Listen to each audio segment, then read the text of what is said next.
الحمد للہ نحمده ونصلی علی رسوله الکریم اما بعد۔ نماز کے ارکان سے متعلق آج کا ہمارا 26واں درس ہے۔ نماز کا چھٹا رکن ہے رکوع کے بعد سیدھا کھڑا ہو جانا۔ رکوع کے بعد سیدھا کھڑا ہو جانا اعتدال کے ساتھ، یہ نماز کے بنیادی ارکان میں سے ایک رکن ہے، یعنی ضروری چیز ہے، اس کے بغیر نماز کا تصور نہیں۔ رکوع کے بعد سیدھا کھڑا ہونا۔ دلیل ہمارے سامنے ابو ہریرہ رضی اللہ تعالیٰ عنہ کی حدیث ہے، وہ بیان کرتے ہیں کہ اللہ کے رسول صلی اللہ علیہ وسلم نے ایک ایسے شخص سے فرمایا جو نماز ٹھیک ادا نہیں کر رہا تھا۔ کیا فرمایا؟ پہلے رکوع کرو یہاں تک کہ رکوع میں اطمینان آ جائے، پھر سر اٹھاؤ یہاں تک کہ سیدھے کھڑے ہو جاؤ اطمینان کے ساتھ۔ تو آپ صلی اللہ علیہ وسلم نے حکم دیا کہ رکوع سے سر اٹھاؤ اور سیدھے اچھی طرح اعتدال کے ساتھ کھڑے ہو جاؤ۔ تو یہ حدیث اس بات کی دلیل ہے کہ رکوع کے بعد سیدھا کھڑا ہونا اعتدال کے ساتھ یہ نماز کے رکن میں سے، یعنی ضروری چیز میں سے ایک ضروری چیز ہے۔ نماز میں سیدھا کھڑا ہونے کا مطلب کیا ہوتا ہے؟ نماز میں سیدھا کھڑا ہونے کا مطلب ہے اپنی کمر کی ہڈیوں کو بالکل سیدھا کر لینا، اس میں کسی قسم کا جھکاؤ نہ ہونا چاہیے۔ تو نماز میں کمر کو سیدھا رکھنا 3 جگہوں پر ہوتا ہے۔ پہلی جگہ قیام کی حالت میں، یعنی تکبیر تحریمہ کے بعد کھڑا ہونا، جیسے انسان اللہ اکبر کہتا ہے نمازی، اس کے بعد یہ سیدھا کھڑا ہونا قیام کی حالت میں، کمر بالکل سیدھی رہے گی۔ امام نووی رحمۃ اللہ علیہ فرماتے ہیں کہ قیام میں یعنی کھڑے ہونے میں مطلوب سیدھا کھڑا ہونا یہ ہے کہ کمر کی ہڈیاں سیدھی ہوں۔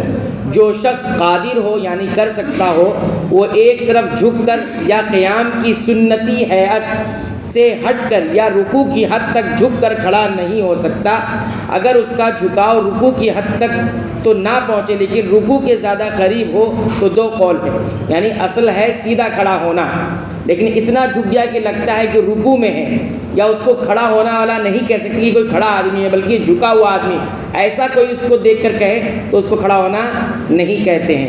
تو کہتے ہیں کہ اس کا جھکاؤ رکوع کی حد تک تو نہیں پہنچ رہا ہے لیکن رکوع کے قریب تو لگ رہا ہے، تو ایسے سلسلے میں 2 بات کہی گئی ہے۔ صحیح ترین قول یہ ہے کہ نماز درست نہیں، کیونکہ وہ مکمل طور پر سیدھا نہیں ہے، اور اگر صرف سر جھکایا ہو بدن نہ جھکایا ہو تو بلا اختلاف نماز درست ہے۔ اگر سر اس طرح کر لیا ہے لیکن کمر کی ہڈیاں جھکی ہوئی نہیں ہے تو ایسی صورت میں نماز تو درست ہو جائے گی۔ اگر کوئی شخص بلا عذر قیام میں یعنی کھڑے ہونے میں اس قدر جھک جائے کہ رکوع کے زیادہ قریب ہو جائے تو پھر فقہا کہتے ہیں کہ اس کی نماز باطل ہو جاتی ہے۔ نماز کیا ہو جاتی ہے؟ باطل ہو جاتی ہے، وہ جب تک کہ وہ مکمل رکوع کی حد تک نہ پہنچ جائے۔ اور کچھ علماء کہتے ہیں کہ رکوع کی حد کو پہنچ گیا ہے اور جب تک نہیں پہنچا ہے تو باطل نہیں ہوتی، لیکن صحیح ترین قول کیا ہے کہ اس کی نماز باطل ہو جائے گی۔ دوسری جگہ جہاں کمر سیدھی رکھنا ہے، کہتے ہیں رکوع سے اٹھنے کے بعد سیدھا ہونا، یہ جس کی ذکر ہم ابھی کر رہے ہیں، رکوع سے اٹھنے کے بعد سیدھا ہونا، یہاں بھی کمر انسان کو سیدھی رکھنی ہے۔ تیسری جگہ سجدے سے اٹھنے کے بعد بھی کمر کو سیدھا رکھنا ہے۔ اس بارے میں حضرت ابو مسعود بدری رضی اللہ تعالیٰ روایت ہے کہ رسول اللہ صلی اللہ علیہ وسلم نے فرمایا، آدمی کی نماز اس وقت تک درست نہیں ہوتی جب تک وہ رکوع اور سجدے میں اپنی کمر کو سیدھا نہ کرے۔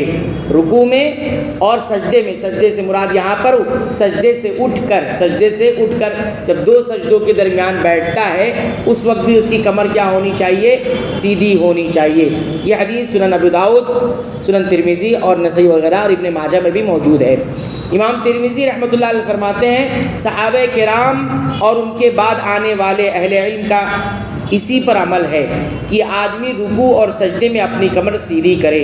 امام شافعی، امام احمد اور امام اسحاق رحمہم اللہ فرماتے ہیں جو شخص رکوع اور سجدے میں اپنی کمر سیدھی نہ کرے اس کی نماز فاسد ہے۔ مسند احمد میں حضرت ابو ہریرہ رضی اللہ تعالیٰ عنہ سے روایت ہے کہ نبی کریم صلی اللہ علیہ وسلم نے فرمایا، اللہ تعالیٰ اس شخص کی نماز کی طرف نظر نہیں فرماتا جو رکوع اور سجدے کے درمیان اپنی کمر سیدھی نہیں کرتا۔ شیخ الاسلام ابن تیمیہ رحمۃ اللہ علیہ فرماتے ہیں یہ احادیث صاف بتاتی ہیں کہ نماز اس وقت تک درست نہیں ہوتی جب تک آدمی رکوع سے اٹھ کر سیدھا نہ ہو اور سجدے سے اٹھ کر بھی سیدھا نہ ہو۔ رکوع اس وقت سے شروع ہوتا ہے جب آدمی جھکتا ہے اور اس وقت ختم ہو جاتا ہے جب وہ دوبارہ سیدھا ہو جاتا ہے۔ اسی طرح سجدہ زمین پر جانے سے شروع ہوتا ہے اور سیدھا ہونے پر ختم ہوتا ہے۔ اسی لیے نبی کریم صلی اللہ علیہ وسلم نے فرمایا کہ رکوع اور سجدے میں کمر سیدھی کرنا ضروری ہے، کیونکہ یہی ان کی تکمیل ہے۔ حضرت حذیفہ رضی اللہ تعالیٰ عنہ نے ایک شخص کو دیکھا جو رکوع اور سجدہ پورا نہیں کر رہا تھا۔ فرمایا تم نے نماز ہی نہیں پڑھی، اور اگر تم اسی حالت میں مر جاتے تو محمد صلی اللہ علیہ وسلم کی سنت کے خلاف مرتے۔